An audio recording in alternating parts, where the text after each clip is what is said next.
How have you been? I mean, imagine pretty busy lately, huh? Really busy, but really happy. I mean, Yeah. couldn't be happier, frankly. The pandemic years, the strikes, it just, after you make your first feature film and it goes well, you're like, I'm in, let's go. And instead, then things happen and you have to get used to the idea that sometimes you may take a little while, but in retrospect, even the years where you're not necessarily making a movie, you're still growing as an artist. At least like that's what I have learned. So happy to be happy to be presenting a second feature film. Yeah. Oh, and we're all happy that you have a second feature film. I was very impressed with Braid. I actually have my Thank you. copy right here. Oh my Here it God, is. So, amazing. so with that amazing colors on the cover Oh, and it's everything. beautiful. And yeah, when I saw the trailer coming out, and I was like, Mitzi's coming out with another film. I've got to check this out. And Yeah, the trailer really caught my attention quite a bit. And yeah, St. amazing. Clair now is it's been, how's it been? Are you just doing the festival run at the moment, or is it out now into the world? So actually, what you saw is just the clip, Hmm. just the teaser clip, and Bella and I are almost done working on the trailer, and I am so excited to show it because it's been a long journey for this film, even from before I was involved. The As you know, it's based on a book called Hmm. Clare is 16, and it was actually in the making for a while before I became a part of the project with different actors and different directors and different writers. And then eventually a draft by Guinevere Turner came to me, and I was really excited to read it. Of course, I'm a huge fan of hers because of Hmm. her work on American Psycho and other great scripts that she wrote. And Bella really wanted to work with me. I wanted to work with her. We had a couple of other projects that we wanted to get off the ground. And she and I became friends over the course of the past 5 years. And I think that when you can work with a friend whose vision you respect, you really are capable of making something so just unique and special for that performer.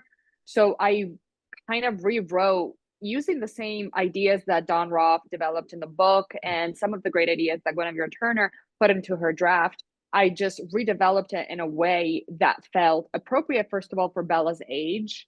Right. So no longer Claire at 16, but Claire in college. And knowing Bella and what she was seeking out of such a strong leading performance, Mhm. her being the titular character, I knew that she wanted something complex and challenging.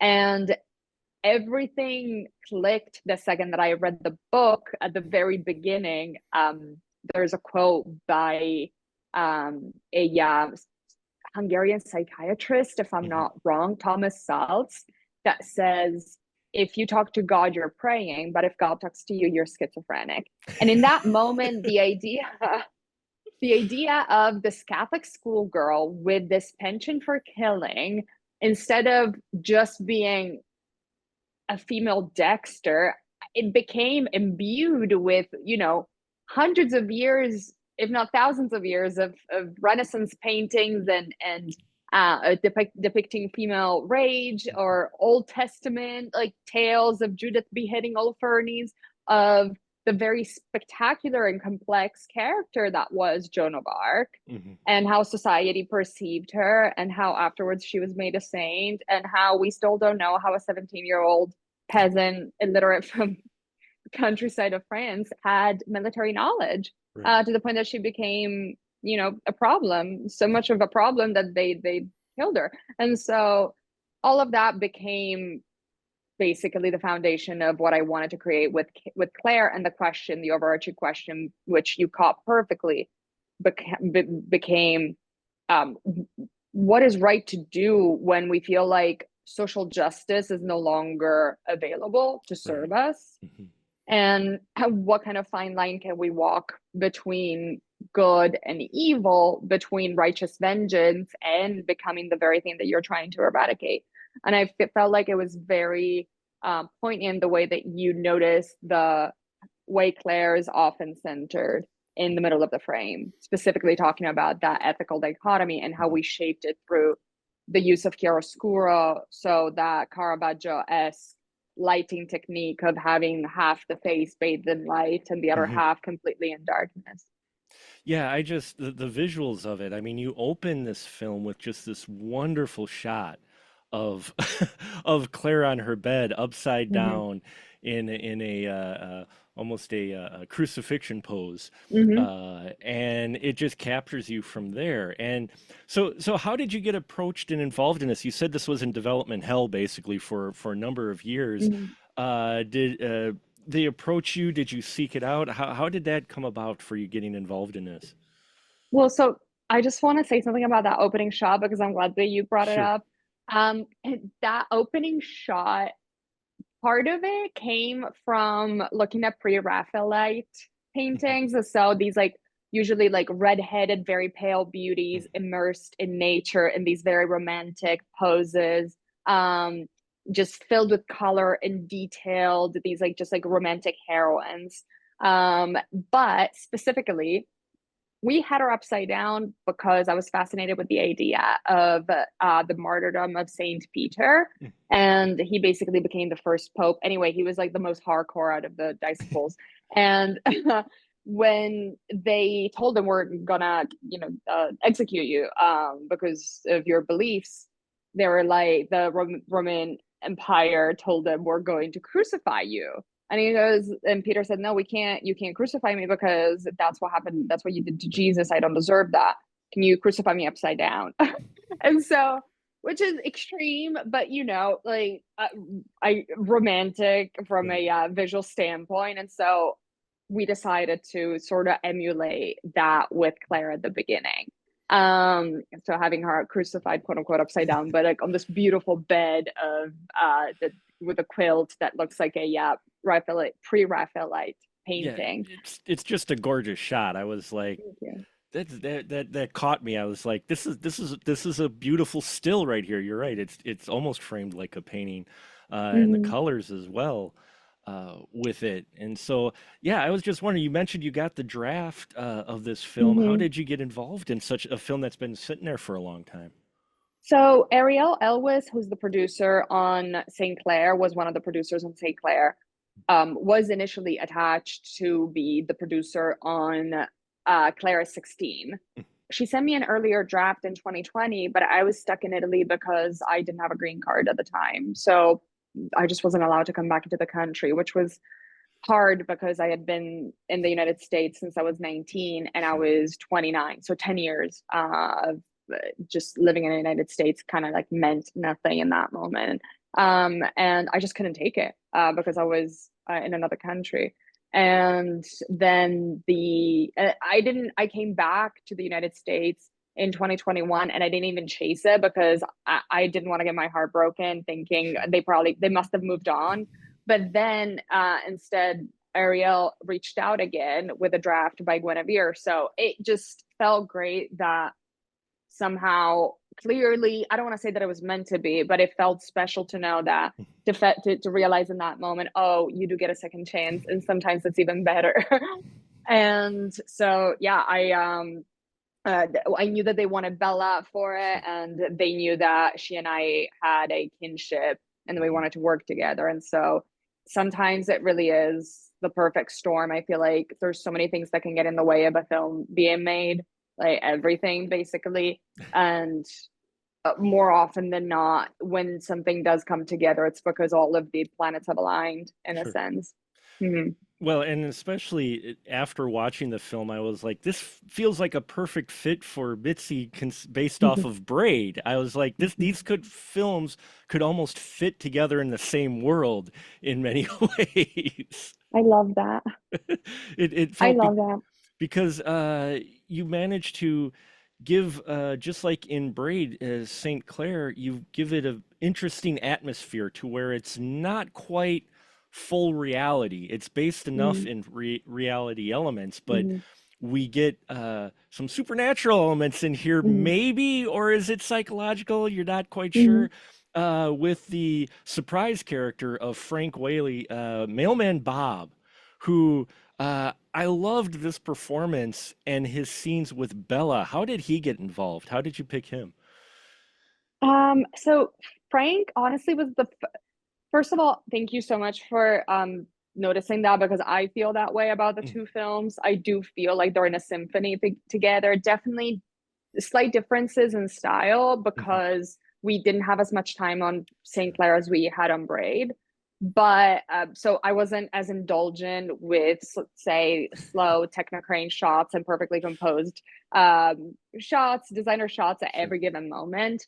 But I do feel like that kind of forced me into digging deeper into character development, which is something that St. Clair thrives on. Mhm, And I do very much love the fact that both of them, yes, like you said, in somebody called it maximalist filmmaking, which I'm not sure if I reject it as a term or if I am welcoming it, but I do see the point that in the sense that it is so imbued in psychological inner workings that yes, it is real life, but it is again as if you're living it entirely through the warped perspective of somebody's dreams and past traumas, and the ultimate bottom line of we don't see things as they are, but we right. see things as we are, which to me filmmaking can very much be an exercise in psychology and philosophy and existentialism. And that's why I don't really notice that my colors are so bold until somebody points it out, because I don't realize that I am Sure. enriching reality or my films in a intentional way, or again as an exercise in style or aesthetics. But so Frank Whaley, I love Frank. Frank's great. Frank was a no-brainer. Mhm, We reached out and he loved the script that Gwen and I wrote. And so it was just the most beautiful, easy. It's crazy how like when the second that things start to come together, it becomes smooth sailings, sure. because we didn't really have a hard time casting anybody, to Mhm, be honest. And that was really special. It was, I was humbled by Frank's presence on set, very much so. And I'm very aware of all of his filmography. And so the second that he got to set, I don't want to say that I was nervous, but I did want to make a good impression sure, on him. sure. Yeah, yeah. Yeah. And he came up to me and he's like, I love the script. And the fact that he said, I love the script, just melted my heart. And that was just like the best endorsement. And I feel like he brought such a tenderness Mhm, to Bob, which I personally didn't even realize that I had written, or that it was in the sure. character. For me, Bob was more crass and funny and like kind of like this awkward uncle. Mhm. And instead, Frank just brought such depth to the character that I think helped Bella's character as well. Mhm. Um, Yeah, they complemented each other very well, mhm, and I loved the banter back and forth, and what you do with Mailman Bob being kind of the conscience of mhm, Bella at times, mhm, that voice of reason that she kind of needs in here, and Bella really got into this role. I've seen a few of mhm, her other projects, and this one definitely she really seemed connected with this character. mhm. Is that what kind of brought her to the project? Was that she just connected the Keller character? Because it's one of the better performances I've seen her in. I agree. I agree. I think every actor who hears me say this will probably nod to themselves saying, yeah, that's right. You need a good script to get a good Mm, performance. sure. I think it's fundamental to make sure that you serve the actor the best way possible, not only starting with the script, starting with the direction, starting with the relationship that you have with the actor. And whilst you can make a movie and not know what to say about it, you're just, making a movie because Mhm. of entertainment. I am very committed, not even consciously. There's just no other way around it for me. But I have to make movies that have a soul, Mm, that can be talked about, that can sure. spark a conversation. And so I feel like Bella very much resonated with that because she has a very strong sense of social justice. Mm, And I think she cares very much about people who cannot defend themselves. She cares very much about minorities. She cares about uh, people that may be considered voiceless. And sure. so I think that looking at the insidiousness of the abuse against women, but I think that it goes beyond women, as you Mhm. pointed out, without spoiling anything. But I do think that she found herself very comfortable playing this fantasy, this power fantasy of being a vigilante. Um, and yeah, and about Bob, just like one last thing that I would like to Sure. say, I think that, you know, he's fascinating and he's charming, and yes, he's absolutely her conscience, and he is kind of like the Virgil to her Dante as they go Mhm. down in their own inferno. But I think that one of the moment that gives me chills every time that I watch the film, and I've seen it 100 times, is at the very end, because it's kind of, without spoiling it, but the whole time, the debate is she insane, Right. or is she divinely guided? Is Bob a figment of her imagination and she's out of her mind? Or is she somehow connected to the beyond? And this is actually a ghost who's talking to her. And the whole time we're, going back and forth. And then at the end, he reveals something that only that he wouldn't know unless he Right. had actual knowledge on. And Mhm. that kind of reminded me of that moment in The Shining when Jack Nicholson is stuck in the Mhm. refrigerator, Right. and somehow the door opens, and so all of a sudden everything that we were led to believe, we're like, oh, so wait a minute. Yeah. Yeah, and I loved that aspect of it. And actually, even still, even with him and only knowing something like that, you don't know for sure if she still is making it up. I mean, you could leave that still kind of in Mm-hmm. a area Mm-hmm. at the end of, was it in her mind and guiding her to do these acts, which I also appreciated that it wasn't just she was out there deliberately seeking, Mm-hmm. Yeah. but at the same time, I felt you were making a statement. I could be wrong, but making a statement. She didn't have to because it Mm-hmm. was like the predators came to her, which Yeah. was which was disturbing and yet real life based. And Absolutely.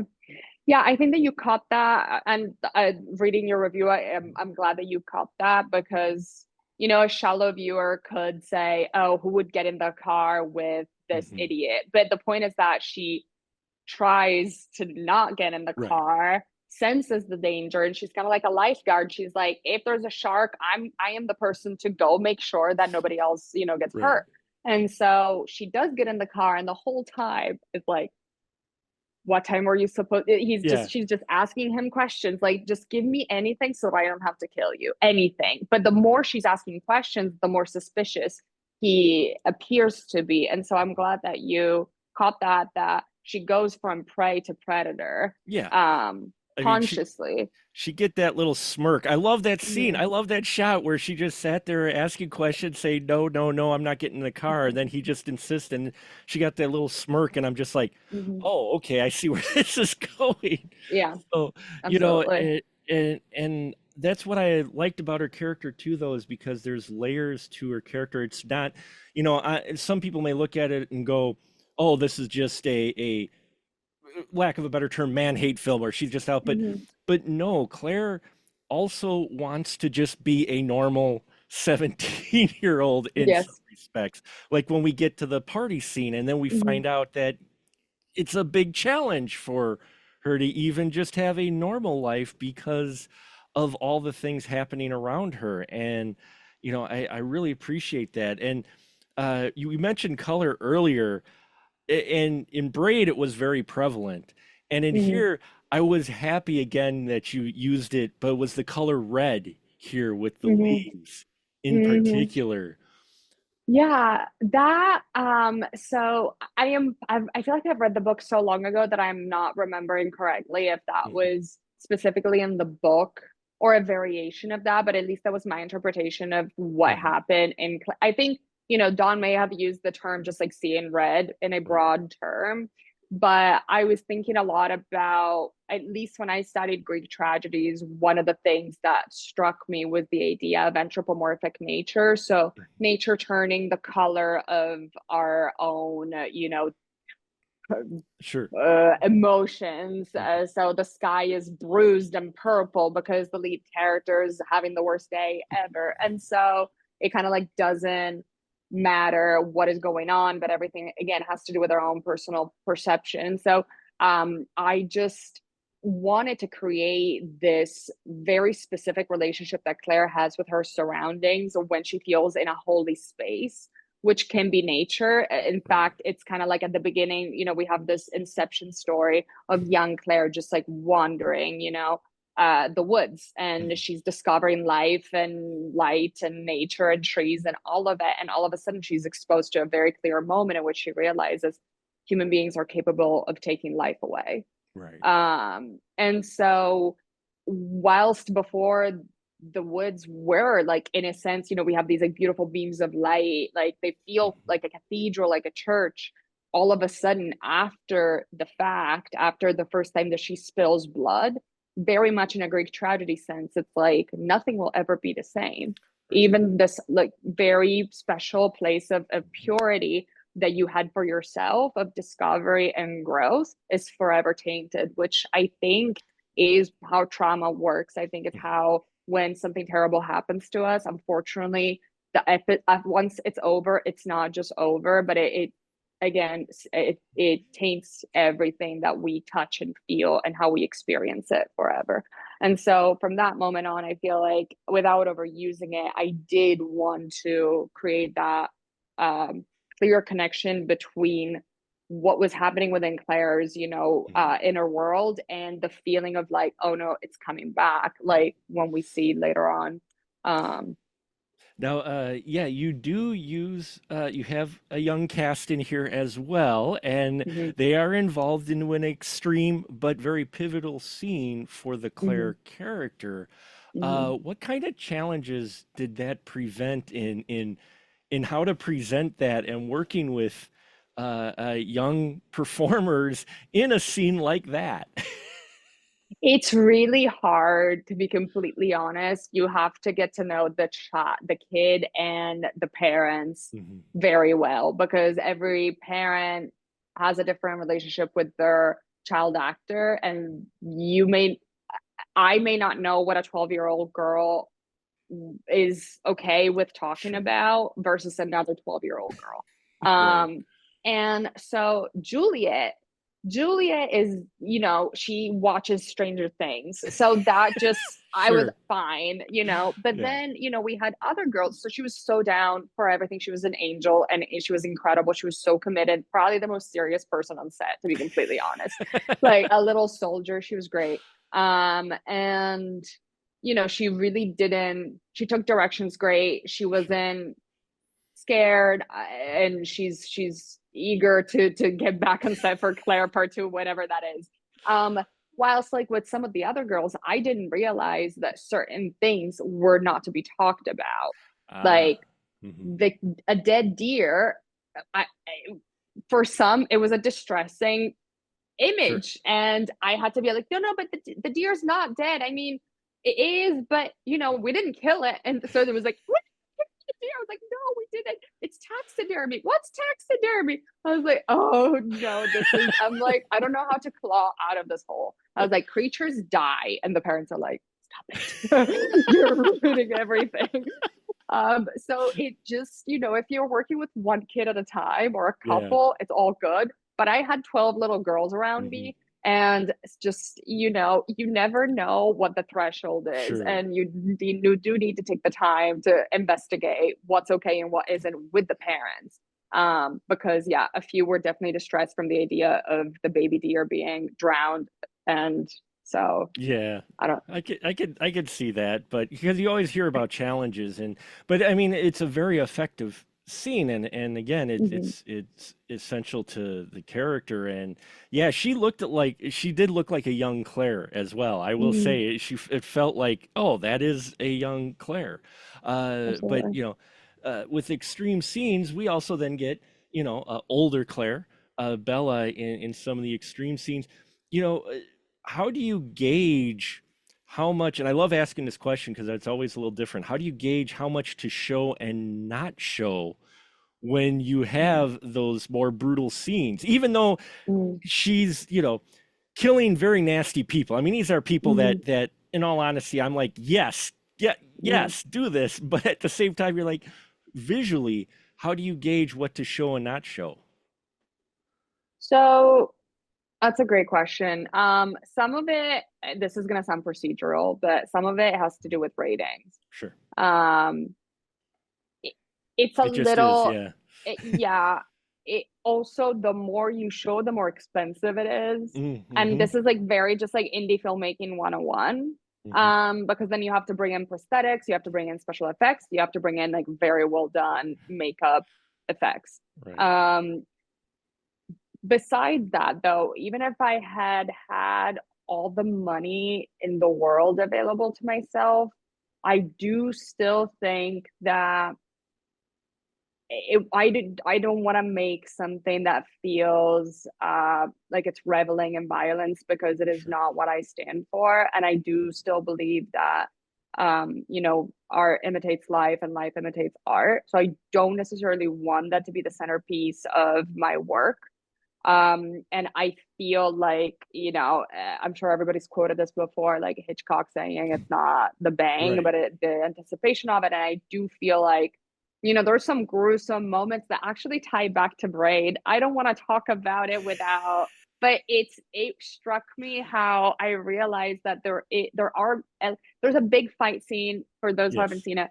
There's a big fight scene, and basically Claire uses the weapons that were going to be used against Mm-hmm. her on others, and she does that like actually throughout the film. She Right. is asked, she gets into a car with a creepy fellow, and she uses the car to get rid of him and so forth, and that happens in a very climactic way with multiple weapons in a dingy basement. And there was a very gruesome moment, and I just felt like it was so much more exciting to show her realizing what she could have Mm-hmm. done with the weapons that she had at her disposal, specifically the handcuffs, which I Yeah. think is so great. I'm Yes. like, you're like, just say it.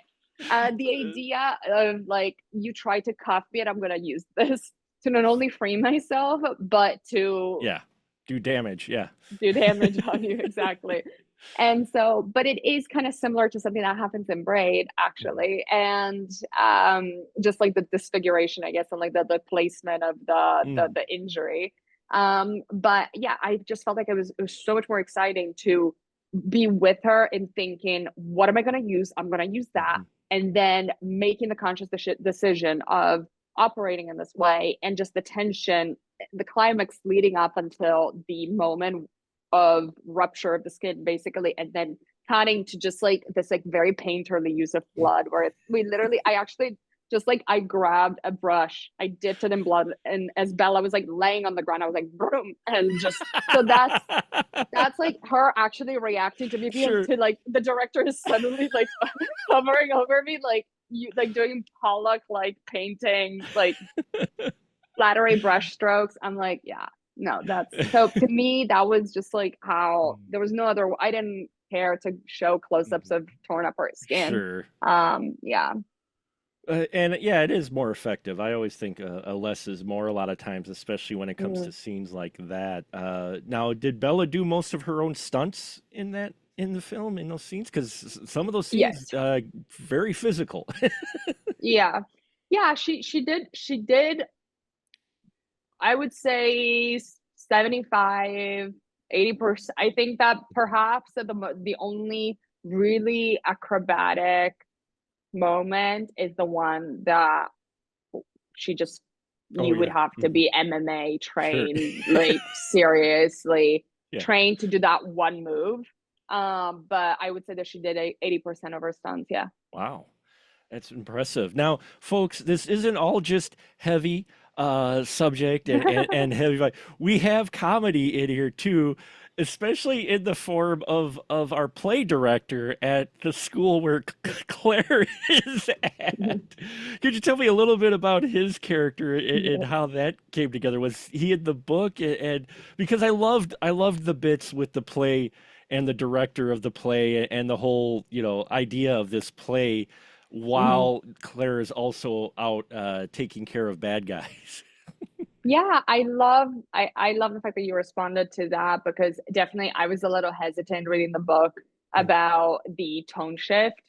And but instead, it all paid off seeing in a theater with other people, because hearing them hold their breaths during the worst scenes and then like find the release and the relief of laughing Mhm. just, and they were like, I was laughing too, and I was like, I've seen this film so many times and still like, but it is true what they say about comedy and horror. Like they Mhm. work on the same parts of our bodies, they work in the same very like just like visceral way on us. And so actually I feel like the funnier things got, and the I mean, the Right. darker things were getting, the funnier everything outside of that world was. And I think, first of all, I think it's kind of myopic to think that something bad could be happening and the whole time we stay in that world. It Right. is harrowing to believe that nasty things are happening, and in the meantime, above ground, metaphorically, the world goes on with with its like Right. with its later amusement, for instance, a play.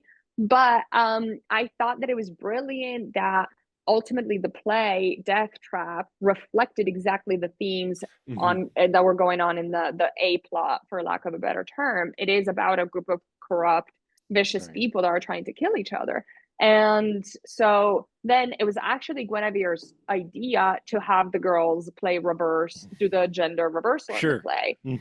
And I was like, this is perfect because it lends the ending that I want to Right. create with, the plot twist at the end. And because the whole time you're thinking, this like, not you're thinking, but like someone may think, why do we have this B plot of the play? I just want to stay with Claire killing the bad guys and Right. what have you. But in reality, it's all connected in the end, and you don't Right. realize it until the very end. And Joel Mikely, okay, so the character of the theater director, Don Roth had written a version of Mhm. the theater director inspired by his high school drama teacher. Oh, okay. But then I went to theater school in New York City, Sure. to a theater conservatory. So I met the characters, Mm. like just like high Mhm. octane theater Sure. characters. And it always struck me how cultish things were getting in theater school because of the sheer commitment. And I love that. I did theater as well. Sure. It's an incredible experience. But the theater warm ups, like the Yeah. warming up your instruments, the all of the like tongue twisters, etc. It is a little. If I was like, this feels like the final act of Suspiria, like we're summoning the devil. I don't know what's going on. And so it just really fascinated me, the idea that similarly to the party, Claire tries to stay out of trouble, Right. but it's like impossible because she's chosen. I mean, she's chosen. She answered the call. That's Right. what makes her a hero slash anti-hero slash vigilante. It's like once her path, her life changed forever. Like we have that emotional scene when she kind of like remembers her mother's voiceover. She Mhm. says, Claire, you cannot tell anybody what happened in the woods Right. ever, because not everybody will understand you. Not everybody will see you as a hero. And so her feeble attempts at being normal, going to parties and joining the school play, inevitably, it's like like I said at the beginning, the blood once it's spilled, it won't rub off her hands, and Right. it's no matter what happens. She goes to the party and finds evidence that's questionable. She joins the theater, the play, and suddenly she's imbued deeper into the world that she was trying to escape. Yeah. So then Joel Mikely, yeah, I basically just amped up what Dawn had written. And I hadn't met Joel, and Joel was attached from way before I got involved. So I Sure. didn't audition him. And Ariel Ellis just goes, oh, you're not going to audition Joel. And I'm like, what do you mean I'm not going to audition Joel? Like, I have no idea. What do you mean? Can I get a table read? They got 5 minutes, Yeah. sit down with this man. But then I realized, oh no, first of all, he's a producer. Second of all, he's been involved for way longer than I have. Sure. And so, I meet Joel, and he goes on the second day with like just like big personality, Sure. mustache, like how you see him on the screen, that's who he is. And he goes, you're the director. Wait, but you're hot. And in that moment, I was like, oh, yeah, you are the character. You This is are the perfect. character. Yeah. This is the audition done. Just like so absolutely outrageous and Sure. so funny and so just like honest, and with this like vibrant, incredible personality. He was a joy to have on set. Honestly, if you see any of the behind the scenes photos, which I can share if you want, I'm always very serious. And Sure. then any photo with Joel, I'm laughing. He literally made the days easier and lighter, and he improvised a lot of the lines that everybody laughs at. So no, he was great. It was He he he was w- perfect. he was just into character, and that character was him. So Yeah, yeah. Well, No, yeah, he did add a lighter moment to it, and you mentioned the horror and comedy. This gave me the spirit almost of a little bit of Heather's, to mhm, where you have dark subject matter, yet you also have comedy mixed into it as well, mhm, and that also involves teenagers and that, and so. Yeah, some of these moments in here, like the banter between the girls themselves, wasn't so much. I didn't get so much Mean Girls out of it as I did Heather's. Like it was yeah. like the group from Heather's. Now, Yeah, I didn't think Mean Girls, or yeah, sometimes, people bring up comps because that's what makes sense to them because sure, that's what they sure, saw. yeah, And so, but yeah, I didn't necessarily think of that. I just like, I enjoyed having these girls be very quick, hmm like just verbally, the way their thoughts are firing up, and just yeah, sometimes there's some boy talk, but like not sure, really. And just like how like Odd Couple, specifically Amity and Juliana, are yeah, that clearly are polar opposites, but they're friends still. And they poke fun at each other and it's fine. And yeah, I feel I don't know where their dialogue, their conversations came from. I guess like versions of conversations I may have had with others, but sure, I wanted them to sound honest, but I wanted them to sound unique, hmm and not fall into any specific category of like, oh, it's this or it's that. I yeah. have actually never seen Heather's, so I Oh feel no, like that's okay. I I It's shouldn't okay. continue down this. No, no, it's okay. No, Heather's is I an know of it. you I know just of like it. can't. Okay, Yeah, good, yeah. good. I recommend it. It's a fun movie, and Christian Slater and Winona Ryder are just amazing in it. I Um, love Christian Slater and Oh Winona yeah, Ryder. he's great. Hmm. Speaking of no names, you get Rebecca De Mornay in here as Hmm. Gigi. Hmm. How did it come about? Because I got a kick out of the Gigi character quite a bit too, and Hmm. how she kind of, you know, is trying not to be a motherly figure, yet she's the Hmm. motherly figure down deep down, and Yeah. how did she come about? Yeah, Rebecca's wonderful. In every way. One of her favorite. The first meeting that we had, she told me instantly my favorite like historic figure is Joan of Arc. I was Oh, like, you couldn't have made this up. It actually, she's talked about her many times mhm, before when we did a I don't know if it was Hollywood Reporter or Variety interview, but in the comments, somebody did say she's not made Rebecca De Mornay is serious about this. She's talked about Joan of Arc many times before. She's not just saying it to promote the film. Um, so the grandma character in the book, I think her name was Arlene mhm, Agnes, or just like an old sounding sure, name. And she was the sweet grandma, but I wouldn't say that she was necessarily this like life force, mhm, sensual, like mhm, utterly alive presence that Rebecca, playing Gigi, ended up being. I very much wanted to dig deeper into what made Clare. Yes, there mhm, was this traumatic moment, the loss of, innocence because she's lost both her parents, kind of like reconnecting to Bambi being sure, strangled at the beginning of the movie and so forth.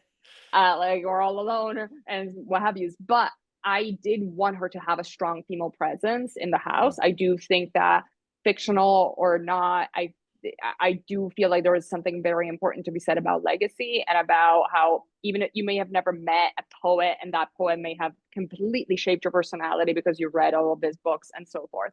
So for me, Rebecca playing Gigi had to be this exuberant life force that felt so emancipated from a thematic spiritual standpoint. She is all of the feminist mhm, rules and principles that Clare is embodying, of course, minus the gruesome retribution. But we like slipped in the little, oh yeah, I taught little Claire all of my favorite stunt moves because she used to Hmm. act. So at least I was like, I need to just build more foundation around how this character became to be. And uh, the more, the more extroverted Gigi is, the more introverted Claire became. And I feel like having them together really show that like there is the child in the family is Gigi, Right. um, and not Claire. And but in the best way possible. And I feel like the second that, despite the fact that, Gigi's this like smoking weed, eating red meat, drinking wine, and so forth. It is because she's so over the top and so alive and so no rules apply. I feel like that the moment that she confronts Claire about what is it that you do at night, the fact that the now not even Gigi will Right. let her off the hook, that tells you, so this woman would have tolerated anything, anything. And you've just lost any Yeah. tiny little bit of trust that she could have had towards you, any patience, it's run out. And so then the fact that she confronts her, she's like, you can tell me, please tell me, what is it that you do when you sneak out at night? The fact that Claire doesn't tell her, it's heartbreaking because Right. Gigi knows that she's run a very loose ship. um so that was an important moment for me in that scene, especially when she says, like I've had to bury my Yeah. daughter. I'm not going to bury my granddaughter too. And yeah, And it's she gets mhm, to have her moment as well. I'm not going to spoil it, but there's this particular scene in here, a visual scene that Gigi gets to have an emotional moment too. She's just not all mhm, happy and energy, and I loved that moment as well at the vigil, and yeah, I mean this movie. I was very impressed. I'm not just saying that because you're here. It's one of those things where you get back-to-back movies like this, first Braid and here. It's still, I can see some of the things that you may have taken from Braid and applied them here. Did Braid help you? I mean, it was mhm, your first feature, get your feet on the ground. Were you able to use some of the stuff you learned there to help? Because you said you had a shorter shoot schedule in mhm. Santa with St. Clair. Did that help kind of with the production of St. Clair? Yeah, absolutely. I realized on my second that my first was a walk in the park because I had 25 days mostly in one location where every room you would step in. My production designer, Annie Simeon, did an incredible, Mhm. incredible job on Braid, specifically in the kitchen scene, which was crucial because it was Ooh, the yeah. beginning of the make believe. That room was bare. It was like a closet. Like it was Yeah. nothing in there. And she just like made this like this perfect like 1950s like dream kitchen. And but that being said, the house was stunning. Anywhere you turn, you would have like beautiful like wallpaper peeling or just like gorgeous crown molding. St. Clair wasn't like that. We did not have a lot of these gorgeous locations, and we were shooting about 9 pages a day. When Braid, I was shooting 3 pages a day. Yeah. And so I had the time to park the techno crane inside and just, take my time and until the shot was perfect. I didn't have that luxury with St. Clair, but I Mhm. remembered well, two things. First of all, thankfully, Braid went well and I was able to trust myself, which was huge in any endeavor, especially when you're directing and you have no time. There's like 10 minutes and you have to get one, you only have time for one more shot. And your shot list says that you had like 10 more things to do. Then in Sure. that moment, you're tested on like what is absolutely crucial and what are you going to do to Mhm. make this shot, this one chance that you have epic. You're not going to come back to this location ever again. And so I was able to trust myself a lot more because I feel like I had proven myself to myself on Braid. Um, and that my instincts were being were worth trusting, I had several panic attacks in pre-production because I was rejecting the idea that we're shooting in 15 days. I was just like, Yeah. it's not happening. It's not happening. I just like until the very last moment, I was like, I bet you are not shooting on Monday. I bet you something. And then all of a sudden it's Monday. We're like, okay, I guess we're here. But my DP, I'm always like very, very, very, I think every director is, maybe I'm saying something banal, but like my DP is literally my brother in arms, Hmm. or sister in arms. And my braid DP told me, you have to learn to shoot with your guts. Don't watch replays. Just you know it in your heart. You either have the shot or you don't. And so Sure. that was like what we did a lot in Braid. I didn't watch things back. We just I either knew that we had it or we didn't. So I had to do that times a million on St. Clair. Basically the first before the first day on in on set, my DP and I had put together the shot list that had 50 setups, and Wow. we turn it into the production unit, or like, Yeah. here's the shot list, and they're like, ha ha ha, you'll be able to do 20, you'll be able to do 25 at best. And Sure. we're just like, Luca and I, my DP, we're looking at each other. It's like we're two nerds. We're like, oh, we can't take the shot out. No, no, no, that's a very good shot. You shouldn't take it out. Just like unhelpful to each other. Sure. Like, oh, but the underwater shot, no, we can't lose that. What are we gonna do? So, we were asked to cut it in half. And I think we took off 5 shots. Mm, So 45 sure. was the mission. At the end of the first day, we had gotten 63. Oh, wow.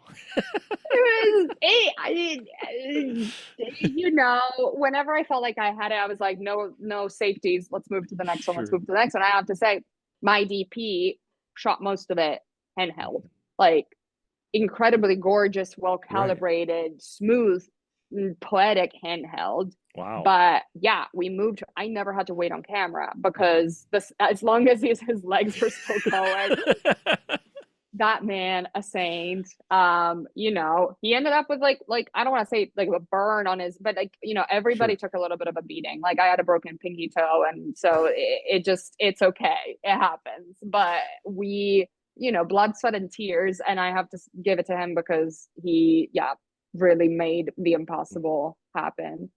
Well, all the hard work I think paid off because you have a gorgeous looking film, and that Thank I you. think a lot of people will enjoy with it. And I guess one of my final questions is just, what's one scene or one shot that you're most proud of, or that you're happiest with, that just went off without a hitch, and you're just, oh, that was it right there. Do you have a particular Mm, scene or shot? okay, I'll have to think for a second. Sure. Um,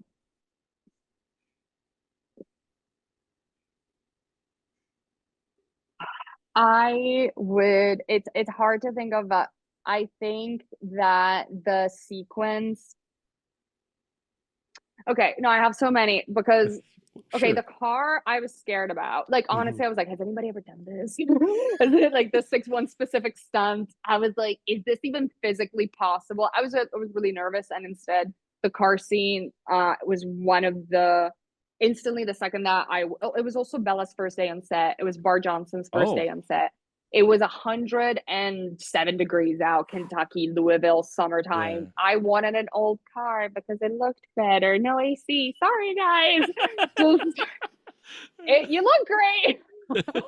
And so, there was a lot going on. Sure. And we're on a process trailer. It's hot, and so all of Mhm. it. And the first day we're doing stunts, and that scene, the second that we were in the edit, I was like, this works. Even at its like first stab of assembling, this Sure. works, and I'm so proud of it. And Bella's voice, just like how it's like so low, and I was like, it's perfect. This is Yeah. perfect, and I was so proud that that worked out. But I think that the sequence that makes me the most emotional, that worked so well all together. Oh no, now I'm coming up with like more moments that I'm proud of, I guess. Who would have thought? Well, so I'm proud of the moment where she has that voiceover with the mom telling her you Sure. can't tell anybody, Mhm. because it weaves multiple moments in, and I feel like it worked really well. And no matter how many times I I watch it. My mom was in the theater during the world premiere, Mm. and she was just bawling. I don't, of course, but it's. I feel like there was always a little bit of a love letter to my mom in all of my movies. It's strange because I left Italy when I was 19, Sure. and my mother very dramatically told me, I gave you a heart and you took it away from me. And so I feel Oh, like no matter what, it's always like, I'm sure. sorry, I had to leave. But my favorite scene is the first interrogation scene, actually, Oh, sure. because I Mhm. wrote that like specifically. I was like, this is gonna sound schizophrenic and look schizophrenic, and I cannot wait to shoot this scene because it literally like how it is in the script, it ended up exactly to a T how it is Oh, in nice. the movie. Hmm. Literally, Claire's being interrogated, and all of a sudden, all the little like strange sounds in the room, from the clock ticking to her foot tapping to her Yeah. swallowing to like the nails, etc. Everything is creating this like cacophony of synesthetic sounds and colors, of like hearing colors and seeing sounds and Yeah. so forth, and just the idea that like you may be asked questions and uh answering a certain way, but meanwhile your mind is just thinking the exact opposite. And how can you like really portray straight up lying Sure. to somebody, while you know exactly that everything that they're asking you, yeah, I did that, and so much worse. And how do you deal with paranoia, and how do you portray that? How do you Mhm. portray dissociating during a moment of high pressure? Um, and just keeping track of all the lies while you're like also like a very imaginative young woman who lives in her own world for like the vast majority of the time. And so I was like, that this scene needs to just like nail how Claire actually does feel some form of guilt. She may say that Sure. she doesn't, but she Mhm. does, obviously. So yeah. Yeah, and that's what I liked about Claire, and I think that's what helps kind of elevate her among other possible vigilante type Mm-hmm. stories or anti-hero type stories, is that she is kind of struggling sometimes with, well, I did this bad thing, and she's Yeah. really trying to. It's not Yeah. like she's like, yes, blood, give me someone else to kill. No, totally. You know, I and think also, yeah, when go she ahead. goes, not even when she's like I feel like I was raised Catholic, so like the idea of Oh, guilt and the sure. Yep. confession is like deeply embedded in me. And so Mhm. the idea that she eventually just like has nowhere else to go, because it's like, I can't tell Gigi, I can't, my mother's dead, so I Yeah. can't talk to her. And so who do I go? And that's why eventually she like lands in that beautiful cathedral, and she prays to the Virgin Mary, and she says, not even a priest could hear what I have done. Which I think that beyond the religious implications of all of that, or religious influences, is the idea of like Claire's so alone. Claire is so alone. She is. And the Yes. only thing to accompany her are her visions, and they don't let her go, even Yeah. in front of like a moment where she should be just like feeling like this is like how I was like taught to cleanse myself of my sins. Still, like the mission is calling her. Um, yeah. Yeah. So yeah, I that's one of the many things that I enjoy about it. Very character-driven piece, and Mm. I'm hoping it does well for you. So what's next on your plate for you, Mitzi? Where are you going from here? I don't want to talk about next projects Okay, because that's fine. I because last time I did it, I had a sci-fi in the works, and it's still in Yeah, the works, yeah. and I remember. people I still remember you ask me. mentioning about it. I decided I'm not gonna talk about things in the works anymore, because the sci-fi is my white whale. I will get Sure. it done. I will. It's just very strange. I've been working on it with this incredible playwright since 2018, and the second that we get close to what feels like a good draft, then the world reflects, mirrors exactly what we wrote. Maybe not to a Oh, T, but just sure. too close.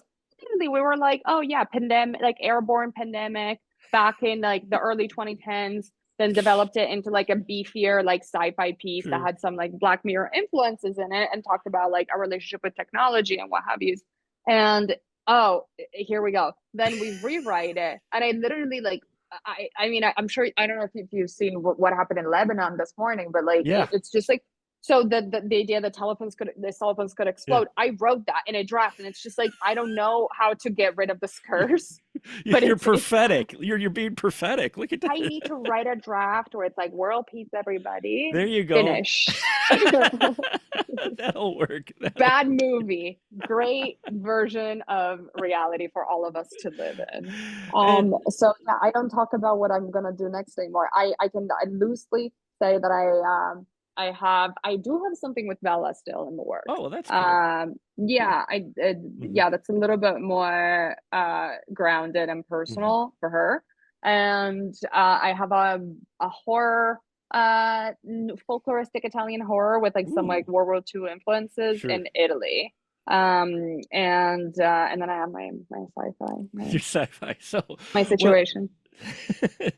well, I look forward to your next project whenever that occurs. Thank And you. for St. Clair, what's next for St. Clair? Is it hitting the streaming? What's up with St. Clair now? Is it going to be the So we DVD have we're working on US distribution okay. because we had it, and then unfortunately the company that we were working with went bankrupt. And so everywhere else in the world we're covered basically. Sure. That's why like the festival tour took us outside of the US.